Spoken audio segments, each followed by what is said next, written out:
بسم اللہ والحمد للہ والصلاة والسلام علی رسول اللہ وعلی آلہ واصحابہ اجمعین اما بعد فاعوذ باللہ من الشیطان الرجیم بسم اللہ الرحمن الرحیم ان اللہ وملائکتہ یصلون علی النبی یا ایہا الذین آمنوا صلوا علیہ وسلموا تسلیما. دروشی پڑھیں.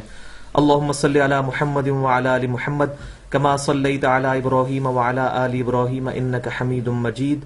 اللہم بارک علی محمد وعلی آل محمد کما بارکت علی ابراہیم وعلی آل ابراہیم انک حمید مجید. السلام علیکہ ایہا النبی ورحمۃ اللہ وبرکاتہ. آج جناب ہماری ریالٹی سیریل آف لیکچرز کا چھٹا لیکچر ہے. آج 13 اور 14 محرم الحرام 1430 ہجری کی درمیانی رات 11 جنوری 2009 اور اتوار کا دن ہے. آج کا عنوان ہے صراط مستقیم اور 73 فرقے. صراط مستقیم اور 73 فرقے. الحمدللہ ہم روزانہ اپنی نماز میں 5 وقتی نماز کے اندر ہر رکعت میں اللہ تعالی سے ایک دعا مانگتے ہیں. اہدنا الصراط المستقیم صراط الذین انعمت علیہم غیر المغضوب علیہم ولا الضالین آمین. کہ اے اللہ ہمیں صراط مستقیم پر چلا، اس راستے کے اوپر کہ جس پر چل کر تیرے لوگ انعام یافتہ قرار پائے، اور اس راستے سے بچانا کہ جس پر چل کر لوگ تیرے غضب کے مستحق ہوئے اور جو گمراہوں کا راستہ ہے. آمین. تو آپ دیکھ رہے ہیں میں نے اس ترجمے کو اس طریقے سے پریزنٹ کیا ہے کہ تاکہ مسکنسیپشنز جو ہیں وہ دور ہوں صراط مستقیم سے متعلق، کیونکہ یہ بات بالکل کلیئر کٹ ہے کہ صراط مستقیم جو ہے یہ صرف نبیوں کو عطا ہوتا ہے. غیر نبی کے لیے عقیدہ رکھنا کہ اس کو کوئی طریقہ ملتا ہے یا فلاں بزرگ کو کوئی طریقہ ملا یا فلاں امام نے کوئی طریقہ جاری کیا، تو ایسا عقیدہ ہی کفر ہے، کیونکہ نبی کے علاوہ کسی کو صراط مستقیم اللہ تعالیٰ کی طرف سے وحی کی صورت میں عطا نہیں ہوتا. اس پہ اجماع امت ہے اس عقیدے کے اوپر.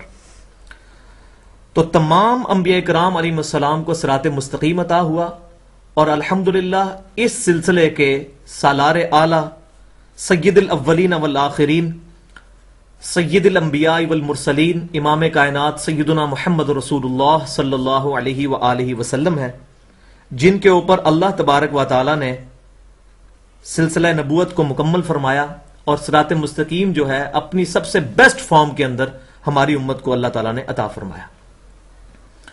اور یہ صراط مستقیم اس وقت ہم تک قرآن اور سنت وہ جو صحیح احادیث سے ڈرائیو ہو اس کے ذریعے ہم تک پہنچا ہے، قرآن اور سنت کے ذریعے سے.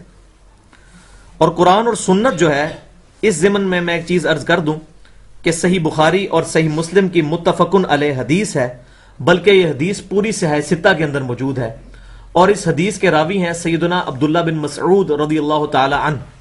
صحیح بخاری کے کتاب المناقب چیپٹر میں اور صحیح مسلم کے کتاب الفضائل چیپٹر میں کہ رسول اللہ صلی اللہ علیہ وآلہ وسلم نے ارشاد فرمایا کہ سب سے بہترین زمانہ میرا ہے، اس کے بعد میرے صحابہ کا، اس کے بعد ان کا جو ان کو دیکھیں، اور اس کے بعد ان کا جو ان کو دیکھیں، یعنی صحابہ، تابعین اور تبع تابعین.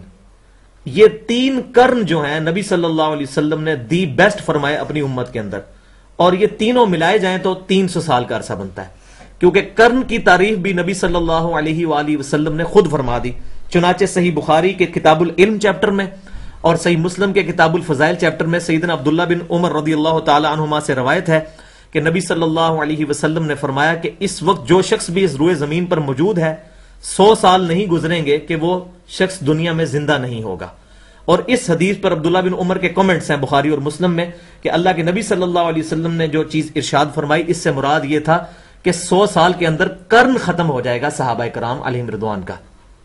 اور ہمیں پتہ ہے الحمدللہ نبی صلی اللہ علیہ وسلم کی وفات ہوئی ہے 11 ہجری کے اندر، اور اللہ کے نبی صلی اللہ علیہ وسلم کے آخری صحابی فوت ہوئے ہیں سیدنا ابو طفیل عامر بن واثلہ رضی اللہ تعالی عنہ المتوفا 110 ہجری. نبی صلی اللہ علیہ وسلم کی وفات کے 99 ایئرز اور کچھ منتھس کے بعد وہ فوت ہوئے. تو پہلے 100 سال کے اندر تمام صحابہ کرام علیہم رضوان فوت ہو گئے، اگلے 100 سال کے اندر تمام تابعین فوت ہو گئے، اس سے اگلے 100 سال کے اندر تمام تبع تابعین فوت ہو گئے. تو یہ 300 سال کا عرصہ بنتا ہے. اس کو ہم کہتے ہیں خیر القرون، یعنی سب سے بہترین 3 زمانے. قرون جو ہے قرن کی جمع، سب سے بیسٹ 3 زمانے۔ الحمدللہ ہمیں جو صراط مستقیم ملا ہے، نسل در نسل جو ٹرانسفر ہوا ہے، اس صراط مستقیم میں 2 چیزیں میں نے بتائیں، قرآن اور سنت۔ اور سنت وہ ہے جو صحیح حدیث سے ڈرائیو ہو، تواتر کے ساتھ نہیں۔